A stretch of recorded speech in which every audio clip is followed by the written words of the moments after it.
Eagles fans, Eagles fans, Eagles fans, the Philadelphia Eagles 2022 season is in full effect. Training camp has begun. And as you already know, JAKIB Sports has you covered. Make sure you guys smash that like button. Make sure you guys subscribe to the YouTube channel, especially if you're new.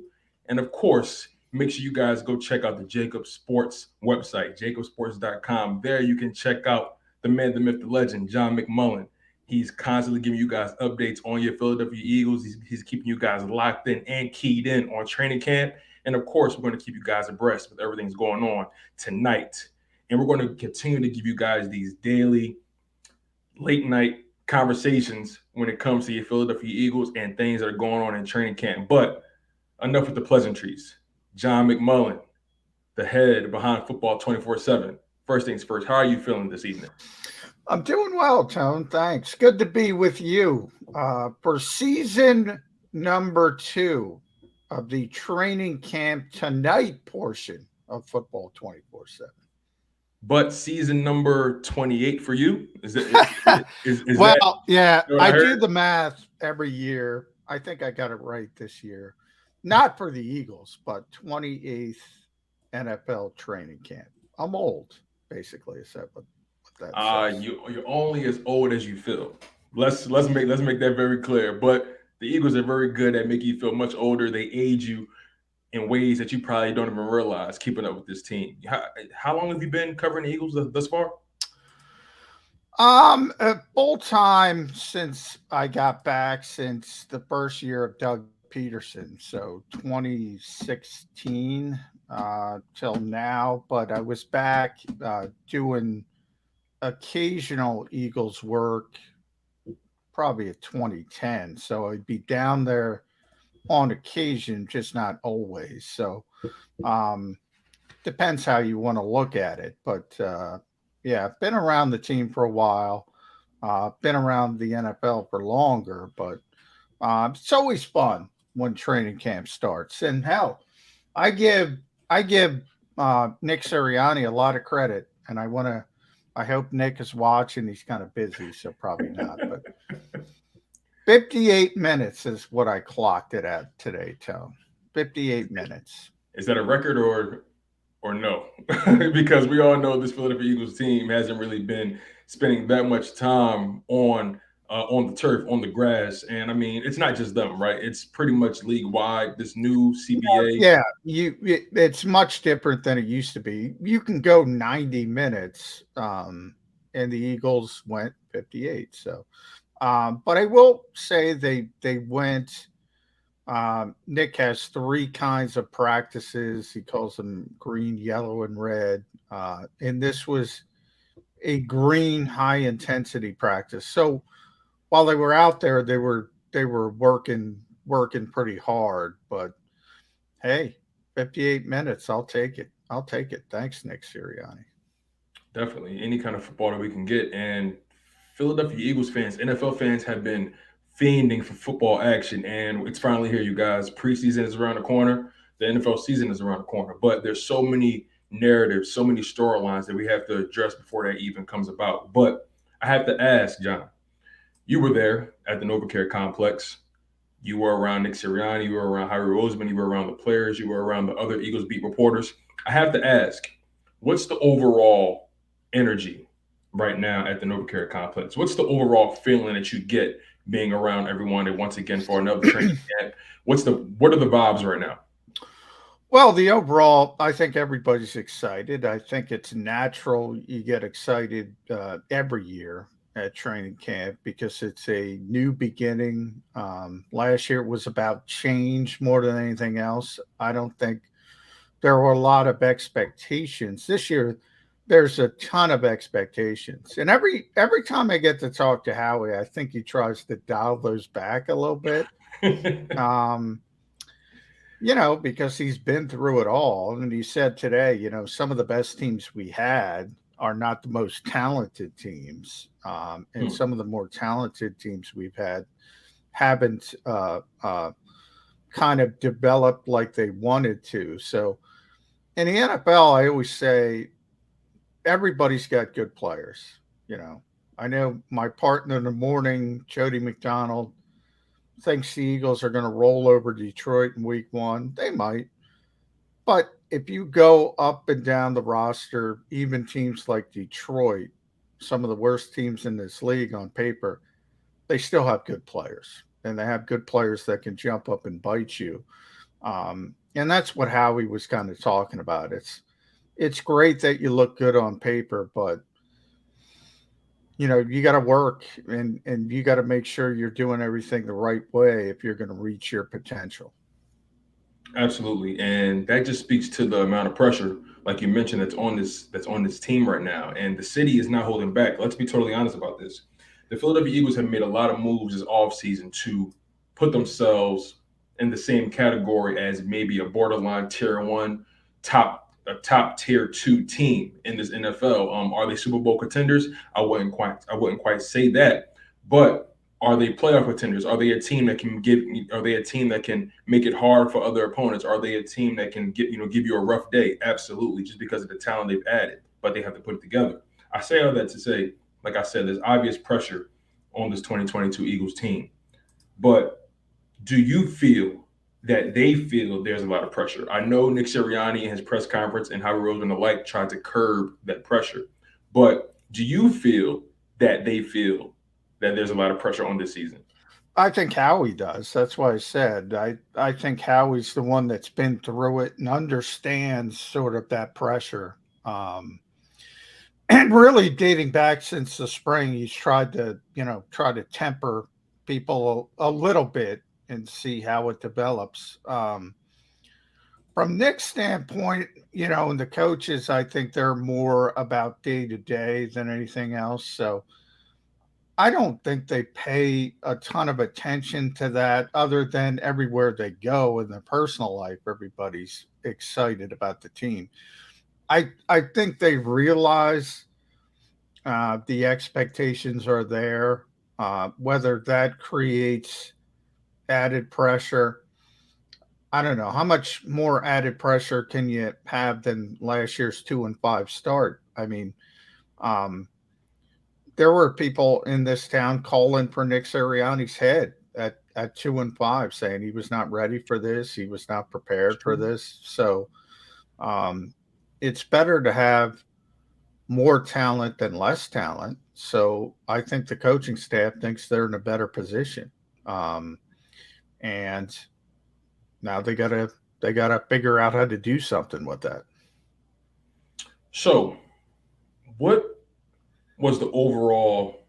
What's your overall bird's eye view of how training camp went today? Again, it's day one, so I'm pretty sure you probably didn't see too much action, but give the people an overall synopsis of how training camp went today through your eyes, and then we'll dive into the nitty gritty. We'll dive into the details as the show progresses. Well, I think there was more action than I expected, to be honest. They did Interesting. a lot of red zone work, um, which kind of mirrors last year. They did a lot early last year as well.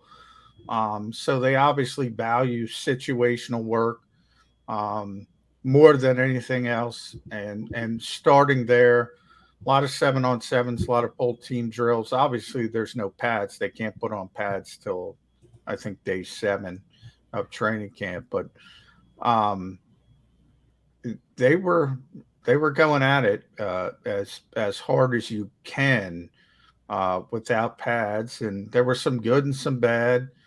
You know, I Jalen Hurts. Everybody is focused on him. Had a great back shoulder throw to Quez Watkins, one of the best throws I've ever seen him make in practice or in a game. It was tremendous. Um, then he was, his worst play was late on a throw, and that's something that puts up a red flag because he was very late with the football a lot last year. He was late on the throw in the red zone. Marcus Epps was able to break and undercut Dallas Goddard and pick off a pass, and which was a positive from the defensive standpoint because they need Marcus Epps to step up, and he showed the kind of range that maybe Anthony Harrison Jaquaski Tart don't have at this stage of their career. So that's a positive for the defense. But um, yeah, it was it, usually the defense is ahead of the offense early in camp. I didn't get that feeling. So it's not Hmm. like the offense didn't hold its own. The rookies started off very slowly. I expected that with Nakobe Dean. He started on the third team. Um, Jordan Davis, though, they didn't give the big guy a starting spot from day one. They had him behind Marlon Tui Pelotu, which won't last long. But Do you think that was just an ego check? yeah, probably like you know we're going to make you earn this type thing. Now Fair Fletcher enough. Cox was out today. He was not out, but he was limited after a bunch of players had COVID recently, and they're sort of progressing back from that. They didn't want to throw him on the field. Jason Kelsey was one who completely missed practice, and that was the one rookie, Cam Jurgens, because Jason Kelsey wasn't there. They gave Cam Jurgens the first team reps at center, but Jordan Davis and Nakobe Dean, yeah, they gotta build themselves up. And um, probably the other rookie, Grant Calcaterra, had a couple nice catches, so he's going to have an opportunity to play on this team as well because they need a backup tight end. But it was interesting with Jordan Davis; they didn't just say, "Okay, you're going to be the starter from day one." They're gonna try to make him earn it. I like where you're going with this because the rookies is a group that I'm really keen on. You know, there these are we have some rookies that are winners. They come from a championship program. You know, the Georgia Bulldogs, and we have some other guys as well that are talented in their own right. And I'm curious as to the body language of some of the rookies. You know, sometimes these guys are used to being put at the forefront. You know, these guys are essentially being asked to start from the bottom once again. And that's something they're not used to, especially guys like Jordan Davis and Kobe Dean being from a championship program, like I said. What overall feeling did you get from those rookies? I know you mentioned, Jordan Davis started behind Marlon Tuipulotu and Grant Calcaterra. He had some good plays and so on and so forth. But what sense of body language did you get from the rookies? How do you think they responded to their first official training camp as a Philadelphia Eagle and being in the NFL? No, I think it was fine. I don't think anyone took it in a poor way. I think if that happens, you'll get put in your place pretty quickly in the NFL. I mean, doesn't matter if you're a first round pick or a seventh round pick. Um, there's a lot to learn, and when you have people on the defensive line like Brandon Graham and Fletcher Cox and Javon Hargrave and Josh Sweat and on and on and on who've done it. And people understand you got to wait your turn. And um, it'll be interesting to see how it progresses more for Dean than Davis because, Davis is going to play.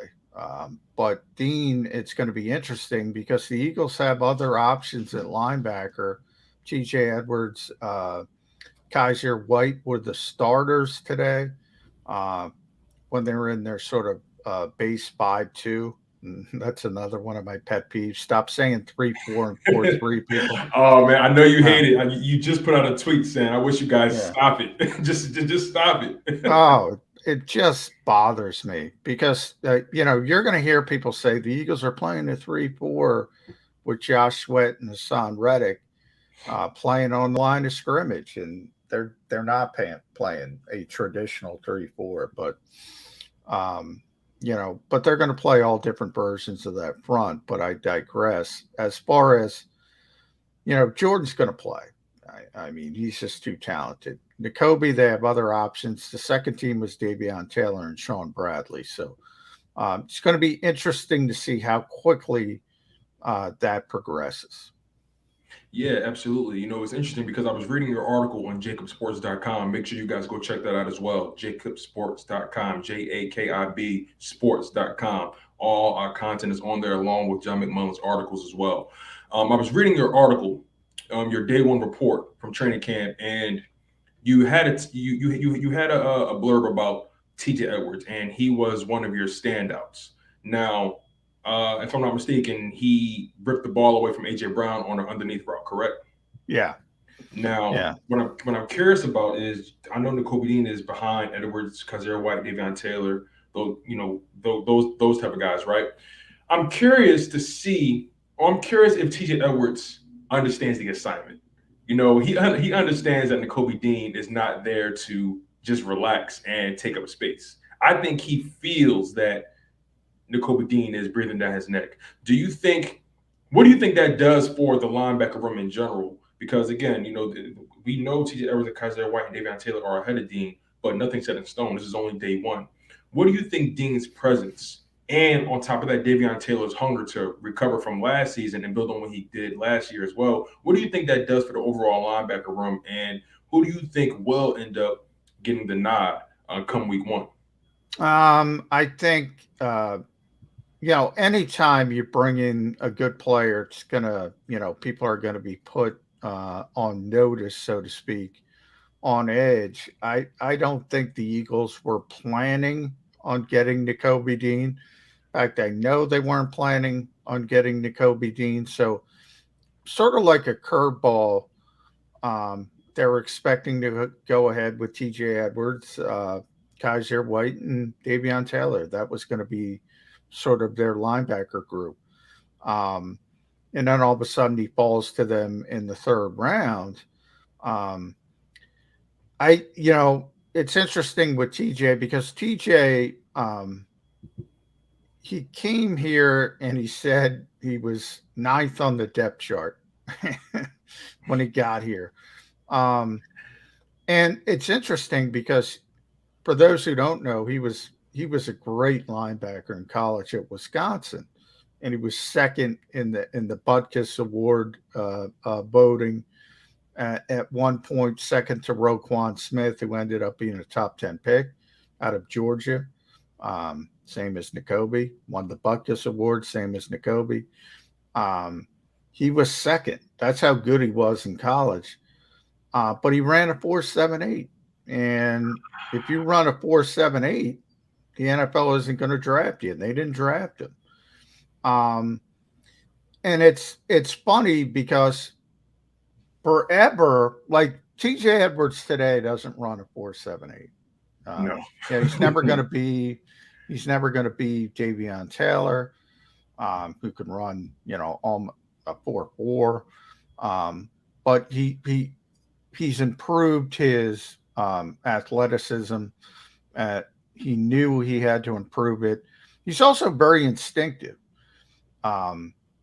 which helps because if you take a false step as a linebacker, you can run all the 4.4s you want.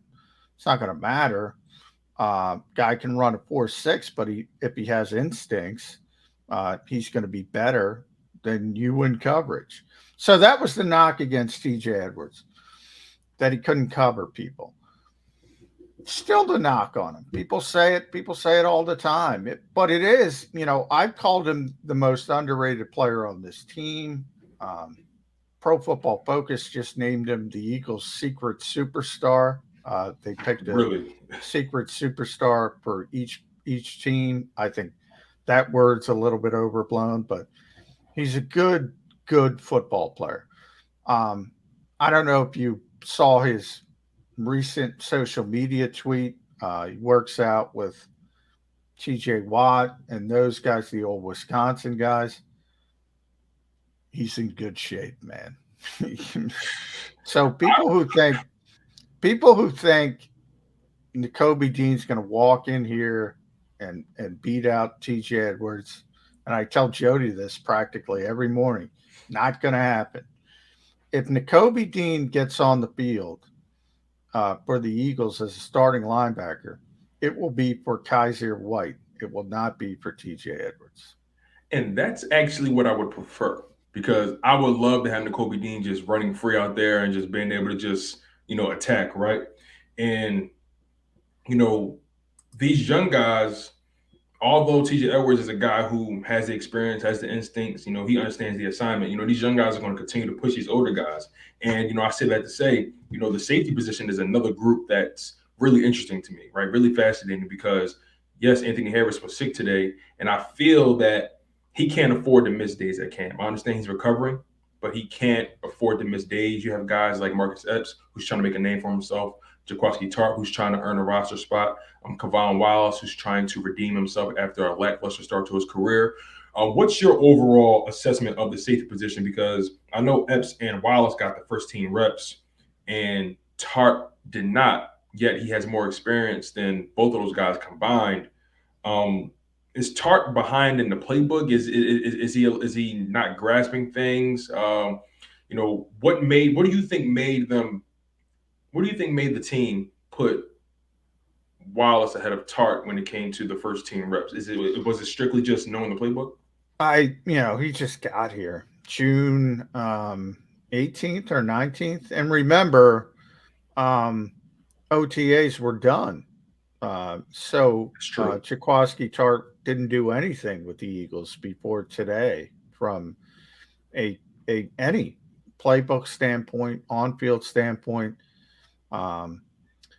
He signed in the dead period. So this is the first day really, Tuesday, when they reported, was the first day he was part of this organization. So it's no surprise that they didn't put him out there as a starter on day one. Although, if you go back to last year, Tone, they signed Steven Nelson 2 days before the start of camp. 2 days before the start of camp. That's true. And on the first rep, he was a starting corner. So it's not like they won't do it.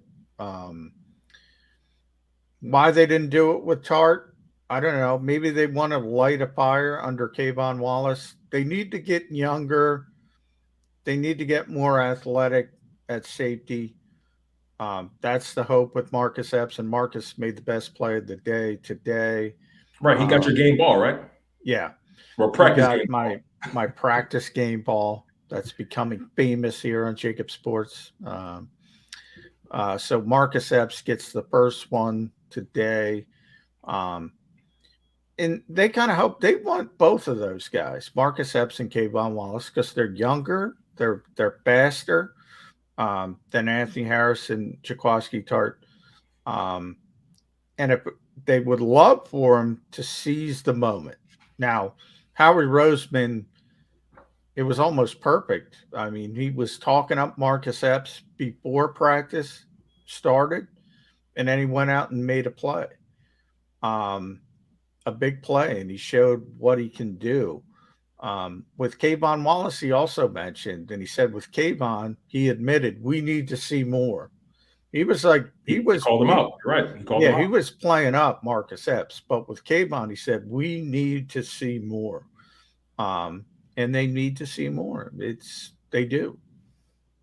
Absolutely. Final word on the defense, and then I'm going to transition to the offense side of the ball. I know that's what the people really want to talk about. I know Jalen Hurts is really, why they're here, right? They want to hear, did Jalen Hurts throw? How many touchdowns did he throw? All the stats, right? But this is my final thought on the defense, and I want to get your take on this.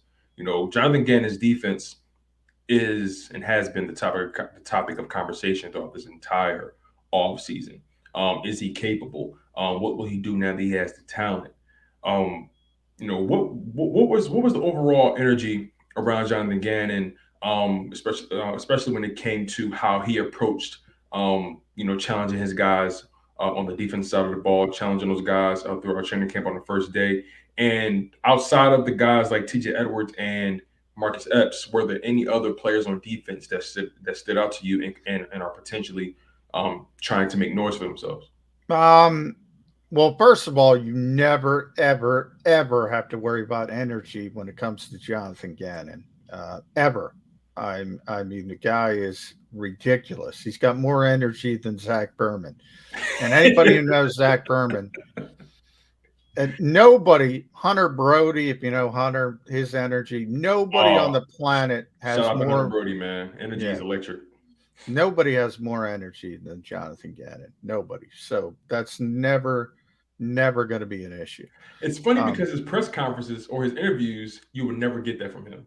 He's very stoic, very calm, very measured. well, he's very calm. He's very collected, but um, man, well, actually, if you see the beginning, he'll say "Happy Tuesday." He'll you know, off camera, he's just a ball of energy. But um, as far as guys who stood out, it's kind of tough in this environment for defensive linemen to stand out because obviously you got no pads on. You can't sack the quarterback. You can't beat people up. Same thing with offensive linemen. But, the good thing about that is, the Eagles are good on the offensive line. They're good on the defensive line. So that's a little bit of a positive. So I think we're all focused on sort of the back seven on defense and then the skill position players on offense. And when it came to the defense, we talked about Epps. We talked about the linebackers. As far as guys making play, probably, and I wrote about this, the best PBU came with Kerry Vincent Jr. on Calcaterra and Carson Strong. So you're talking about the third team, but made a great pass breakup. So you kind of look for those types of things with coverage players. And as far as receivers, and this is a prediction I made, Jalen Rager's going to dominate this camp. And he was dominant in day one for this reason. He's a first round talent. For people who don't believe that, that's fine. But again, if the Eagles didn't take him, the Saints were going to take him at 24. So it's not like the Eagles were the only team that wanted Jalen Rager. He just hasn't performed. But when you put him out there against second and third team corners, it's easy for him. And that's going to be the Eagles sort of have to decide, is that fool's gold, or are they going to try this reclamation project? Ultimately, what tends to happen with receivers is they take them off the field if they get a hangnail. So, there are going to be days where they just sit AJ and Devonta just to sit them. And they're going to give Jalen Rager's first team reps. And when you see him against Slay and you see him against Bradbury, you'll get a better indication. But man, he's too good for second, third team corners. And I know people don't want to hear that, but he's too good. Hey, I mean, it is what it is. You guys are tuned into Football 24/7 with John McMullen on the JAKIB Sports YouTube channel. I'm your humble host, Tone DeShields II. Also from Chalk It Up Sports, where no matter if we win or if we lose, we just got turned to the game. Make sure you guys go check that out as well. Also, make sure you guys go check out John McMullen's writing on JAKIBSports.com. And also, shout out to our sponsor, Oceans Casino Resort. And make sure you guys, if you have the opportunity, if you need a vacation, if you need to get to the beach, make sure you guys book at Ocean Casino Resort, and make sure you guys go check out the gallery, the new sports book, bar, and you can watch the games there. Anything you want to do when it comes to sports, you're betting, get some good food, get some good drinks, get some good energy, go to Ocean Casino Resort. They'll take care of you there. And our live post game show is going to be there live. You read my mind, John. You read my mind. The live post game with Seth Joyner, Devin Caney, Derek Gunn, and Mike Missinelli. This is an all-star roster, and you guys had to make sure you're locked in for the JAKIB Sports post-game show coming at you live from Ocean Casino Resort, the new Gallery Sportsbook in Atlantic City, New Jersey. You guys do not want to miss this. This is going to be the best, the absolute best. I'm telling you, this is going to be the absolute best post-game show on the planet. Be there or be squared. Now, let's transition to the offensive side of the ball, John.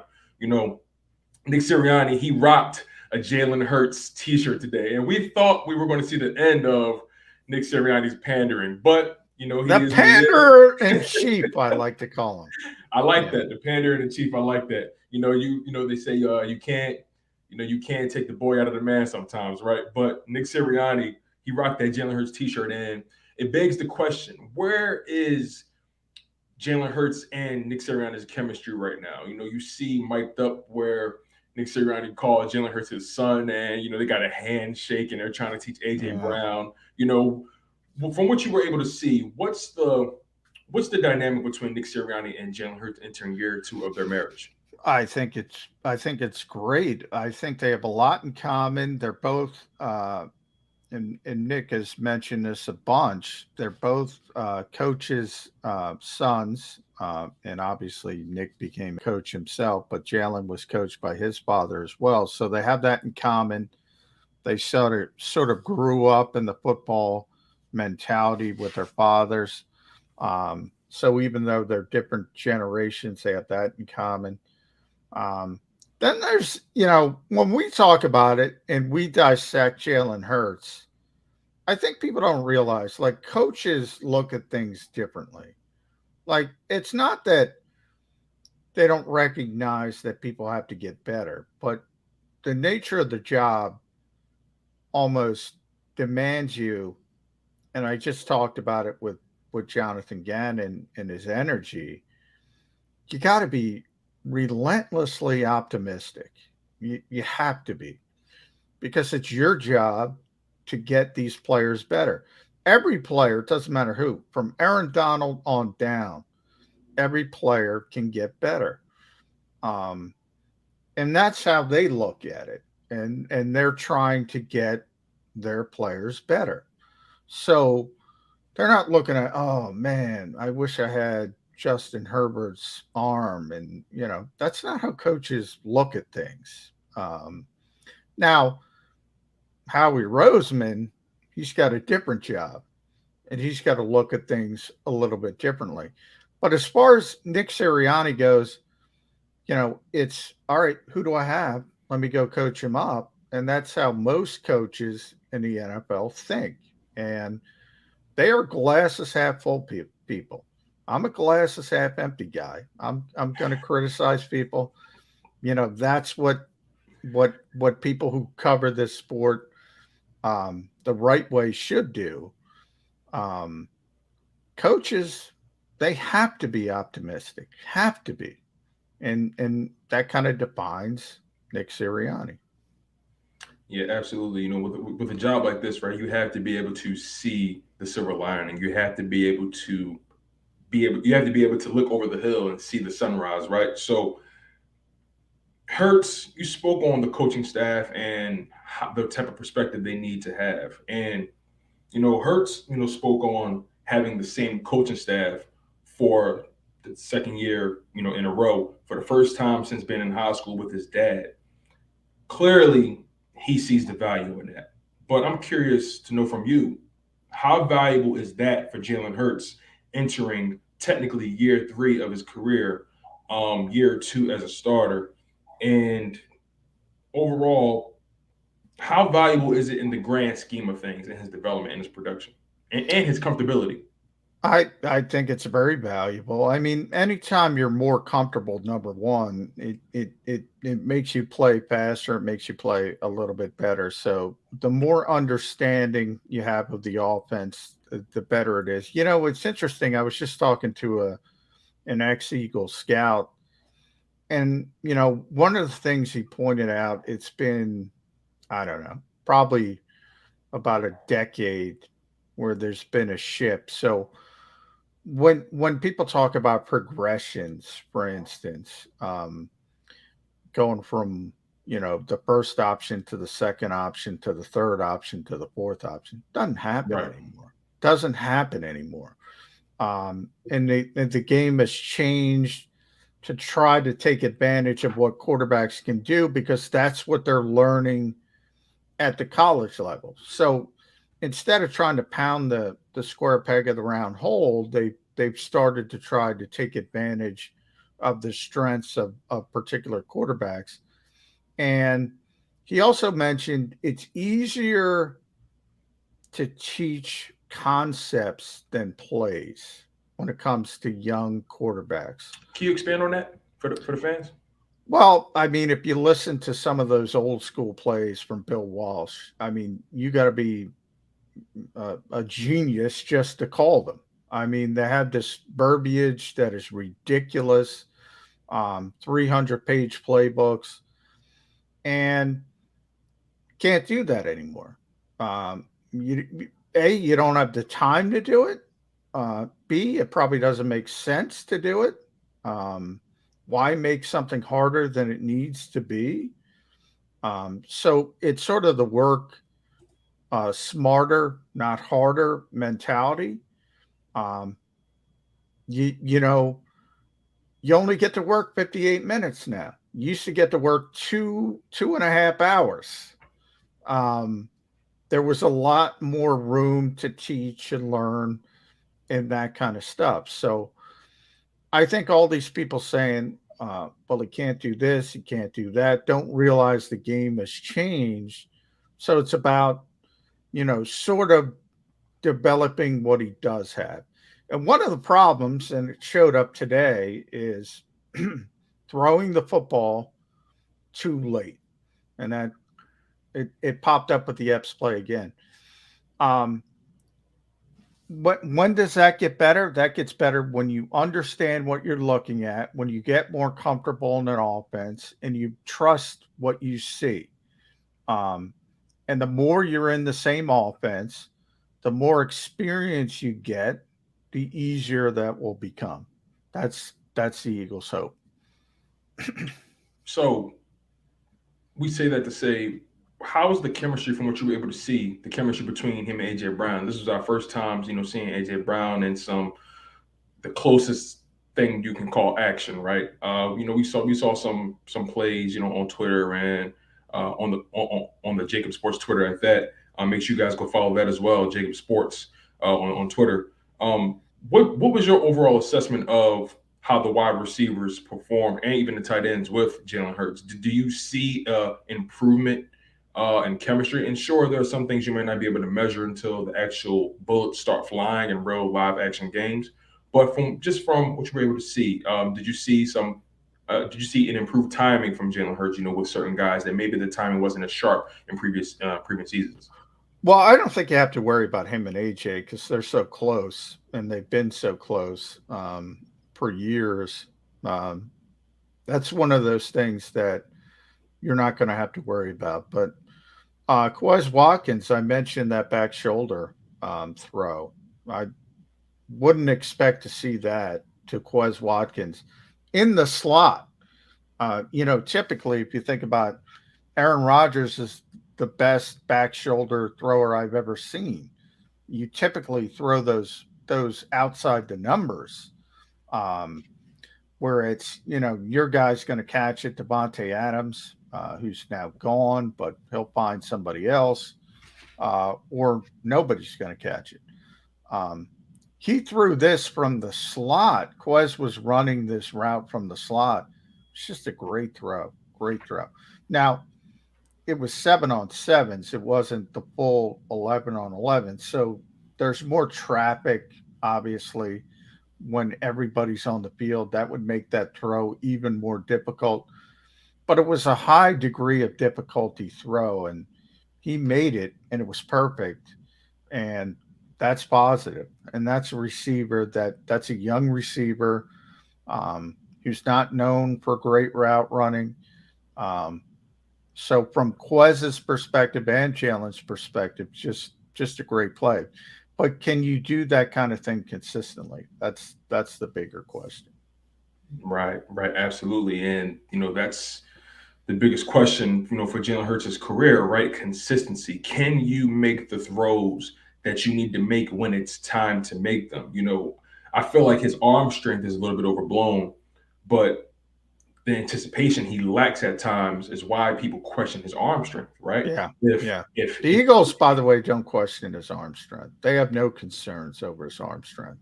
And no matter how many times I say that, people don't believe it. They have no concerns over his arm strength. You're right. A lot of people look at those deep throws last year, for instance, and say, oh, you can't throw the ball deep. You can't throw the ball deep, or he can, but he can't throw the ball deep when you get the ball out late. It's going to look bad. It's got to be out on time. And that was the issue with Jalen Hurts. Right. In the press conferences, you guys had a chance to speak with Jalen and I guess, check his pulse, right?